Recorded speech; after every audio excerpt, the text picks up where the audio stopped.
He been sending me paperwork to back it up, though. The Aswell Clary shit checked out easy. So we were in Chicago, and we met with R. Kelly's people. We met with Kerry, we met with his old management, and we also met with his recent management. And let me tell you this. The shit that they had to say in the receipts behind it, it was so much information. I couldn't even sleep that night. I couldn't sleep. That the receipts are checking out, but if all the receipts are checking out, that I'm going to put out, R. Kelly may be innocent. So much so, I took down the video that I did on the so-called enablers because I got that information from Angelo, Tim Savage, Cash Jones. Who else? Who else gave me that information? It was so many people.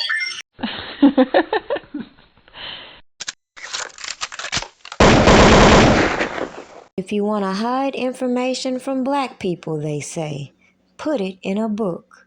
Can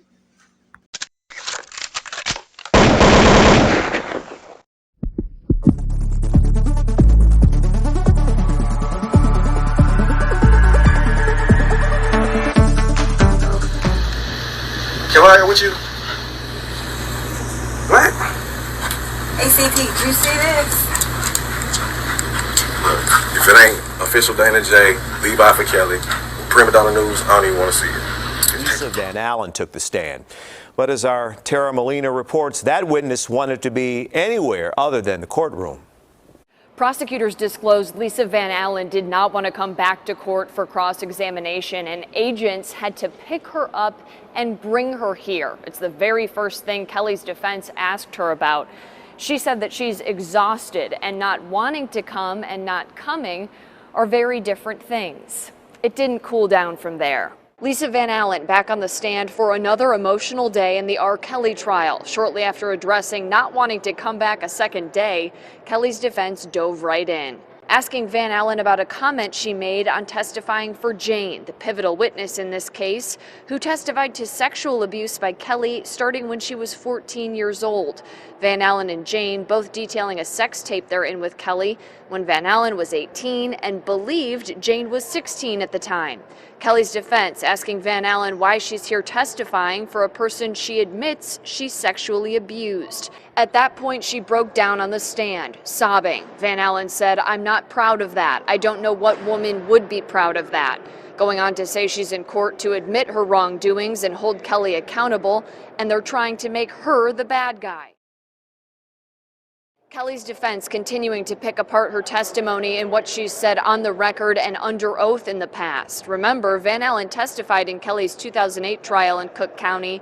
The singer was acquitted. The defense making a few reveals in their line of questioning. When questioning Van Allen about the number of threesomes she had with Kelly, Van Allen was asked about a statement she made on feeling she owed them to Kelly because of sexual abuse he suffered as a child, something Van Allen said they bonded over. Also learning and questioning, Van Allen and Keith Morrell had an intimate relationship.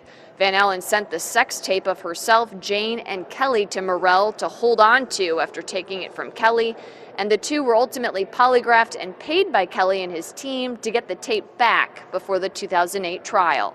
Something we heard about from Keith Morrell himself when he was called as a witness here later this afternoon, detailing a call he got from Kelly's former business manager saying he knew he had that tape, and then talking about the deal that he made with Kelly and his team to return it. Now, clearly, those of us who sat back and watched all of this proceed, read all of the official court documents, and recognized, as I told you a long time ago, these people strategized on a way to bring up these charges against this man. I said they were creative in trying to bring back the allegations from his 2008 trial padded with all these other allegations, and forget they still need sufficient evidence in the court of law instead of depending on these janky ass sources. So when I say I bet if they revoke these immunity deals they were dishing out like candy, I bet you a lot of people's stories will shift as we have seen it shift so many other times. What also irritated me the most about this case is watching individuals Robert Kelly himself don't even know come out here and get themselves immunity deals by admitting to bullshit that had nothing to do with him, if you ask me my opinion. So when I see a person like Tasha K, who had a major role in helping to railroad this man by dishing out all of these stories, I find it hard to swallow why nobody will push the issue as to why she should be prosecuted just like these janky ass informants who admitted to federal crimes. And not only them, all the individuals on these platforms meddling in the midst of this federal investigation, which has caused a man to be penalized for bullshit. And the first thing people will say when I say that is, well, you can't believe he's innocent of everything. Well, see, that right there is the stupid shit that irritate the fuck out of me. I'm not here to talk about what I believe he's innocent about. I stepped out and started to point out the corruption within the case that I saw them manufacturing to fit the allegations that they've been putting on repeat on all these platforms as they demonetize channels such as mine, trying to silence us, hoping we might just shut the fuck up. Oh, but don't take it from me. Listen to the guy who helped these individuals strategize in violating a man's rights in order for them to sit behind these janky ass nonprofits and other businesses perpetuating bullshit. Question was whether or not these women were over age. And once it was determined that they were of age when they met him, we faced a host of issues. And so, like Tim said, 3 years ago when they came in my office, after he called me, I first started to strategize, how can I help? Because legally there weren't too many options. But what we had to do was destroy the narrative that's been surrounding this individual and many cases like this, that these are women that no one cares for, that these are women that no one will fight for. And so we took a outside the box approach and we started to destroy the narrative. We had to convince men and women across the country to believe what was going on. Oh, but when I came out here and said that this very reason is why I prefer to do my own research, and all these weird ass people just keep popping up with these platforms and people giving them clout, it should be very clear why I don't give a shit about the people who felt some type of way because they don't feel like I support them when I see them doing things like what I saw in the New York trial. For example, the John Doe, Richard Arline, who was also indicted for allegedly trying to bribe Azriel.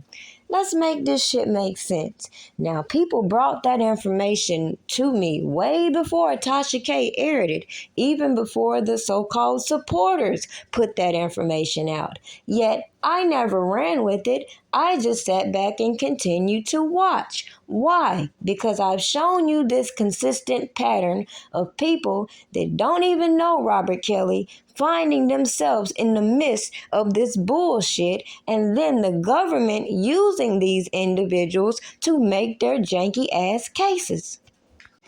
Now, why many of these people who were involved, who weren't prosecuted, are out here living their best lives right about now, who think this is all said and done, I'm here to remind you good people why you all should put that same pressure on these janky motherfuckers as they came out putting on Robert Kelly. Why? Because like I said a long time ago, at this particular point, I don't give a shit whether you think he's guilty or innocent. But what we not gonna do is play with my intelligence. Like what Tasha K did to her audience and how she come out here with all these stories about Robert Kelly, build up her 1,000,000 followers, then move on to another celebrity and get sued. As people who have spent all this time trying to keep you distracted continue to direct your attention on stupid shit instead of pushing the facts, which is, number one, as I said, regardless of what you feel about this case at hand, it's very hypocritical for individuals to have all this energy towards one person, but then sit over here and form an alliance with the next. It's very hypocritical for people to point out, oh, this person did this, this, and that, and then ignore how the same individual came out here interfering with this federal case.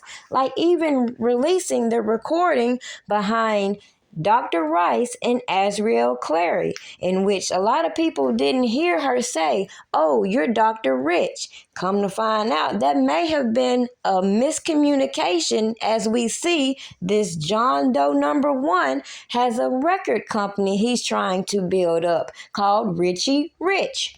And yet, while so many people were out here grandstanding and entertaining other individuals, people didn't realize what I was showing them. I myself had to step away from doing lives so that I could watch the whole picture and watch this whole thing unfolding, because clearly a lot of people feel a way about Robert Kelly, not because of the way he specifically treated them or acted towards them, but in my opinion, it's because of a lot of this janky ass shit that went unchecked for decades.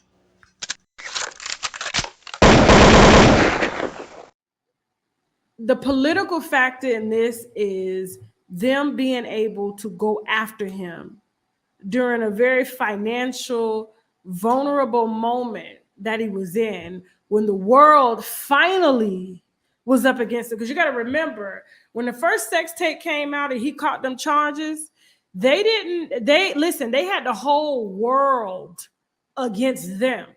But now that we did our stories, and then then Lifetime took our stories and made them into a documentary, and then now everybody's just milking this for what they can get. It was prime reason for them to go in right now, because it was going to be easier to sway a jury. Now just keep in mind all the bullshit you've heard of people talking about. I just want him to have a fair trial and all this other bullshit.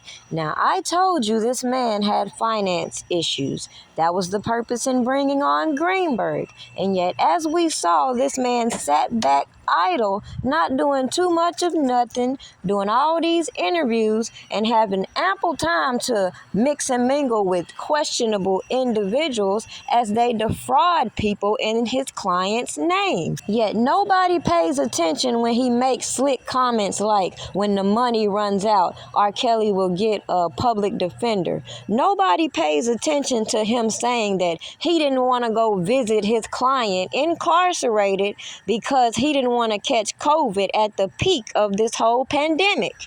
And sadly, everybody got their kicks and giggles watching all these leeches try to get shit off of this man, even though clearly he wasn't in that position. So your opinion of whether he did this or did that, does that change the fact and we're watching extortion play out in our fucking face? Okay, jury's not going to care about the facts, because let's be honest, they can sit up and say they don't know anything about the case, they don't know anything about R. Kelly, but it's all bullshit. A lot of juries like to get out of work. And preside over these high-profile cases and shit like that. And trust me, they already come in with minds that are made up. They're normal people, just like you and I. How when we see something, we make a determination and opinion. Guess what? Ain't nothing changing our mind unless it's something that's catastrophic. Okay, like wow. Oh, okay, I'm gonna change my mind here. I see what's going on. And so I just don't understand why his lawyers would allow him to go from state to state. So we're talking about New York. Now he's in Chicago. He gets 30 years out of New York. They extradite him to Chicago. Now he's facing up to 100 years. So they're going to pile that sentence on that. So which means even if his appeal comes through and overturned, he's still got to move to Chicago and serve that time. Then he's got another case in Minnesota, I believe, and then one in Georgia. And I believe one in Texas, if I'm not mistaken. So they're just going to be extraditing him to these jury trials. And I know for a motherfucking fact, there's a plea deal on the table. There's always a plea deal on the table. So why on earth would these lawyers allow him to go from state to state, knowing that he's out of money, knowing that he's out of resources, okay? Yes, he has royalty checks coming in and they're going to collect on those. They get to intercept those. Restitution gets to be paid from those. Court fees gets to be paid from those. And so to me, this seems like a systemic money grab. I was just talking to my husband about this. I said, it's like they allow you to get rich in the United States, right? Only to figure out a way to take it back. Every Black entertainer that I know pretty much dies broke because the system takes back the money, assets, everything that they have worked for their whole lives through lawsuits, criminal suits, taxes, you name it. Okay, they're going to figure out a way to get that motherfucking money back. If Michael Jackson dies broke, that should tell you something. I've noticed it's been systemic. Now, however, yes, R. Kelly should sit in jail, but at this point, it's overkill. The man is not going to get out until he's over 80 years old, maybe 90 if he lives that long. So I just don't understand why his lawyers won't say, you know what, just throw in the towel, take the plea deal. We can negotiate some parole, negotiate that you register as a sex offender. So you don't have to serve 30 years. They say 30 years with the possibility of parole based on your good behavior. And we can call all these cases even because you can parole in each state. Why take them to jury trial and use excess funds? Don't let them testify. Let these people get up and continue to inflate stories. Let the media continue to convince these jurors that, this man does not belong on the street. And guess what? We get restitution for the victims. We get court costs. We get lawyer fees. And he serves a consecutive sentence along with another consecutive sentence. And it's like, it's not making sense at this point. It's not making sense. Listen, I'm not saying, R. Kelly deserves to be in fucking jail. I helped put him there. Listen, that's not what I'm saying. But what I'm saying is, why use resources when you know motherfucking well that this jury is going to convict you? And when they do, you are going to get years on years on years. The man is in his 50s. He's not getting out on the first sentence until he's over 80 years old. And then he goes to Chicago, per his lawyers, to take a jury trial in another case and gets more years popped up on that. Now, what if R. Kelly had took a plea deal back in 2008 instead of maintaining his innocence?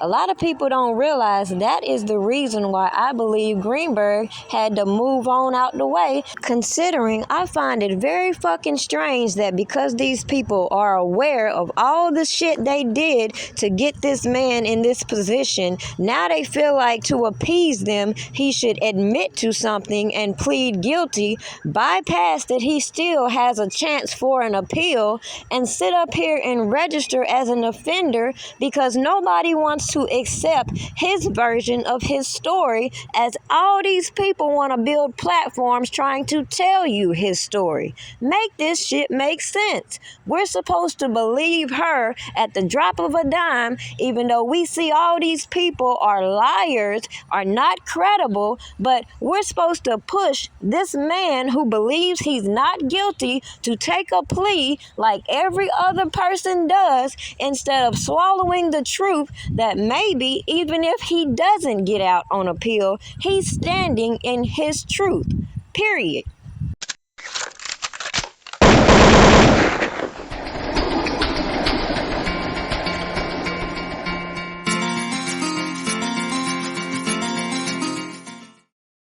Make sure you thumbs up this video and go and check out my site, pdpastries.com.